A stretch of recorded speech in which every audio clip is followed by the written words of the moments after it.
What's up guys, Dave with Miracle Canine Training, out here with another DIY dog training video. Today we're going to be using King here to teach some foundational recall skills at the park utilizing a e-collar. So this is going to be a really important step for you guys that are looking to strive for off-leash reliability. Make sure you can take your dog, let him run around, let him play ball, and know that you have a tool in place to be able to get your dog back to you if needed. Now, the e-collar, in my opinion, is the only way to really get a true off-leash safe reliability. It's a tool that allows you to communicate with your dog no matter where they're at. And even personally with my dogs to this day, if I'm going off-leash somewhere, 9 out of 10 times they have an e-collar on them because it's my insurance policy. So a couple things you're gonna need here. One, a dog. So we got King here, like I said, he's a new puppy that's in for a board and train. We're gonna be using him to demonstrate this process.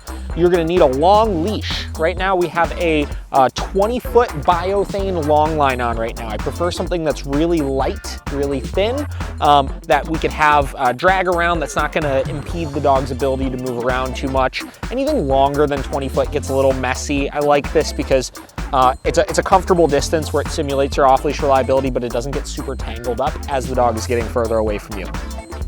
Next thing you're gonna need, an e-collar. We have them fitted up with a mini educator remote collar here, and you're gonna want this set to a level that's motivating enough in these situations where when you give a tap on it, it disengages him from whatever it is that you're trying to do. And we'll demonstrate that process here in a moment.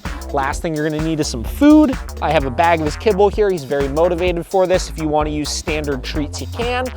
You could also do this without food, but like we've talked about in previous videos, the more motivated the dog is, the quicker they pick this stuff up. So, what we're gonna be doing here is we're gonna be going through the process of first finding out what his general working level is gonna be out here. So what that is the level that we need that gets his attention off of things like him sniffing around and doing stuff like that.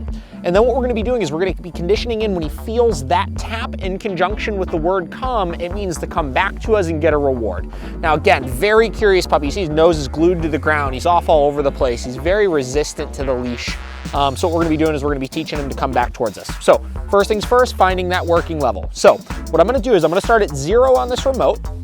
I'm gonna go up, give a tap, go up, give a tap, until I see him start to notice this and disengage it from whatever it is that he's doing there. So watch his nose, and what you're gonna see in a moment here is you're gonna see that response that we're looking for. So going up, tapping, going up. So right about there. Notice when I tapped that button, he kind of started looking around, his nose came off of the ground, and he was just kind of curious and looking for what it is that he was supposed to be doing. That's about a 30 out of 100 here. So not super low, not super high. It's somewhere nice and in the middle. Again, we'll try again here with the stick. Gave that tap right there. See how immediately as soon as I tap that, he disengaged from that stick. That is the response that we're looking for here. If you're tapping and he's continuing to do things like mouth at that or this or that, your level is too low. So make sure you start off first and foremost at a high enough level for things like that. All right guys, so this is gonna be a couple step process here. What we're gonna be doing is we're gonna be first and foremost creating distance. So I need to walk away from King here, create space. From there, what I'm gonna be doing is I'm gonna be giving my come command. Immediately following that come command, if he doesn't start coming to me, I'm gonna give a tap on the e-collar.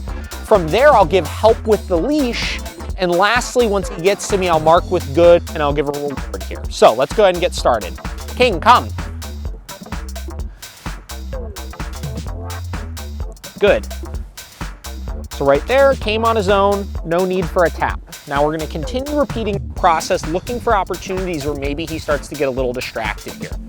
Come. Good. Now, a lot of the reason why right off the rip he's so engaged is because we spent the time already conditioning in and making sure that we had a level that was high enough to work through some of these distractions, and in turn, finding that level, because we've already done a degree of e-collar training with him, has his attention off of everything else and wondering, what does this guy want me to do? Because up until this point, anytime he's felt stimulation on the e-collar, it is meant, pay attention to this guy because he's gonna be trying to get you to do something. So we're gonna do a bunch of reps here. Come. Good. And try to work through some of this stuff.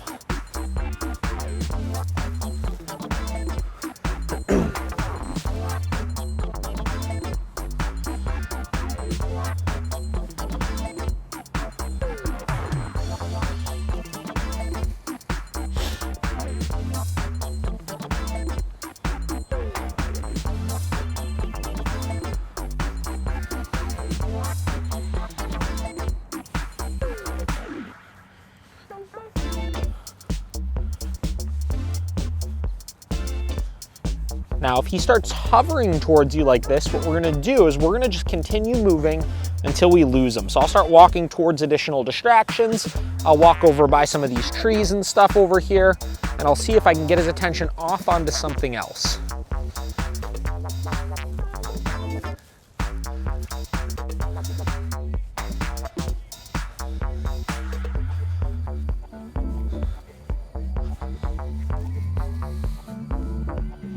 King, come. And a tap on the e-collar right away there. Good. Now I gave that tap because that was the first one where he was a little bit slower to respond than I would have liked, and notice immediately when he felt that tap, he disengaged from moving towards that tree and those people over there, and he started coming directly back to me. So we're gonna continue working this process.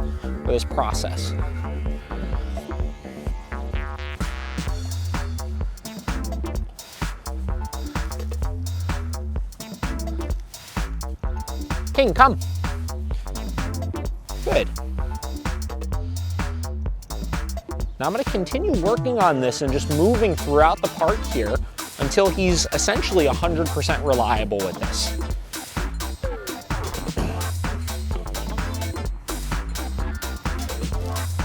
Again, changing direction, just doing little things to try to throw him off.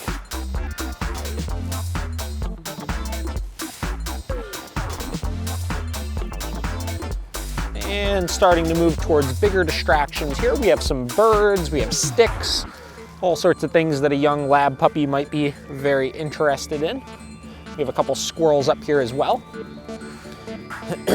So again, as they're doing well, continuing to push this and trying to work towards bigger distractions. Now, as we move towards some of these additional things like the squirrels and stuff, the level that I'm currently at may be too low, and what we'll do is we'll adjust and we'll increase as we need to based on those distractions. King, come. Good.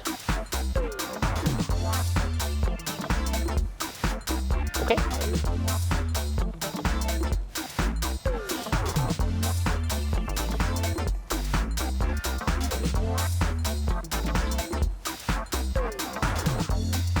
King, come. Good.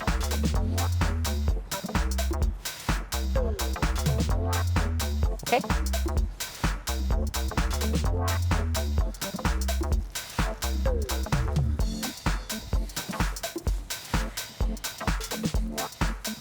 King, come. Good. And again, looking for that really sharp response like that. Any of these that he does not immediately come, okay.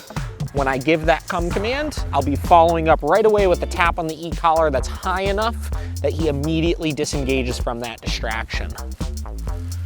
Now notice as we're going here that this is starting to look more and more like an off-leash heel. As we continue to work on this, you're gonna see he starts staying closer and closer in the pocket. And that's kind of the goal here. King, come. Good. Of what we're looking for with this training is him kind of understanding that the closer he is, okay, to us, the safer essentially it is, and the more rewarding it is for him. King, come. Good.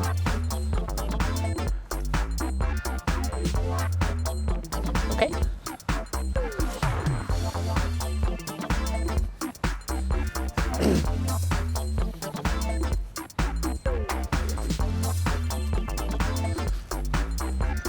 Now continuing to make our way around the park here. What we're looking for is, again, him staying nice and close like that. Again, looking more and more like an off-leash heel.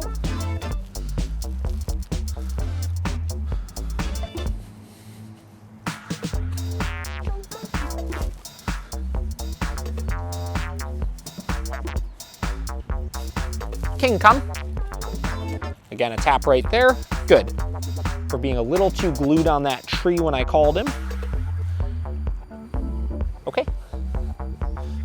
And again, the key here is using that e-collar more, right? A lot of people try to give the dog a little bit of slack in attempts to try to get the dog to do the right thing. King, come.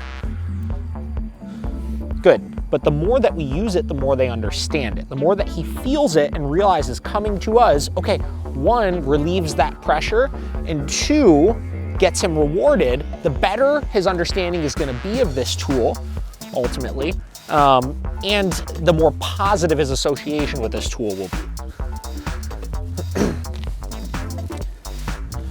King, come. Again, a tap right there. Good.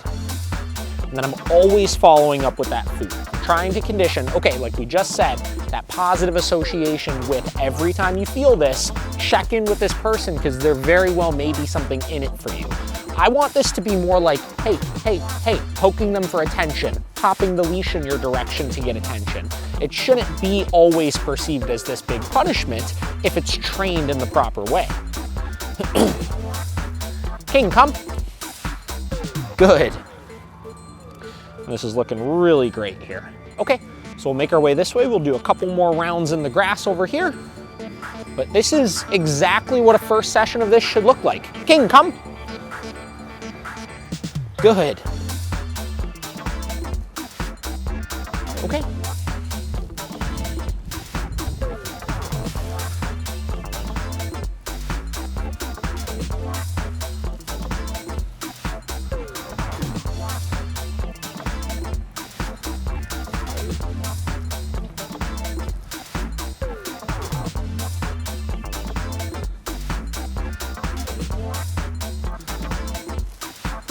King, come. Good. All right, so example number 2, another dog. We're gonna start with the same process of finding our working level. From there, what we'll do is we'll jump into the actual drill. So starting at 0, going up, giving a tap.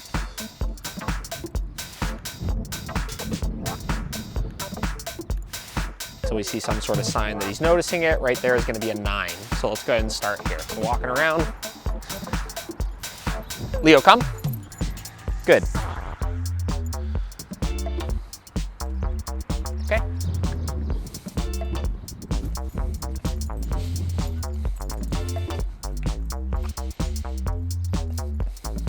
Leo, come.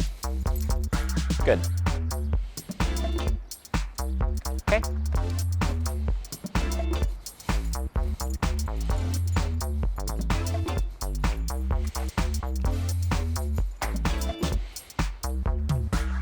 Leo, come. Tap on the e-collar right there. Good.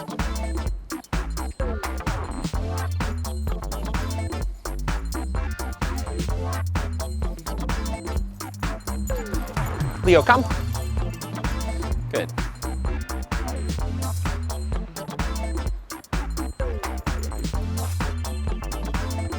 Leo, come. Good. Okay. Try and get one more.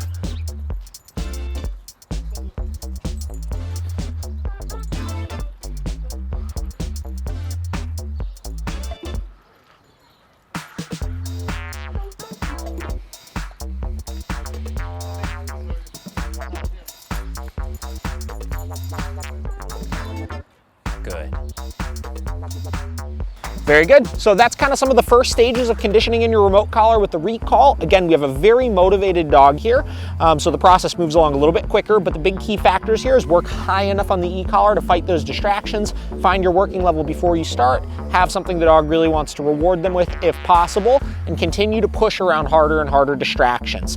Notice the whole time I was holding the very end of this long line because I'm giving him that opportunity to go check this out without stopping him to ensure that I had control around those distractions. So give it a whirl. If you guys have any questions on the process, hit it up in the comments below and we'll see you for the next video.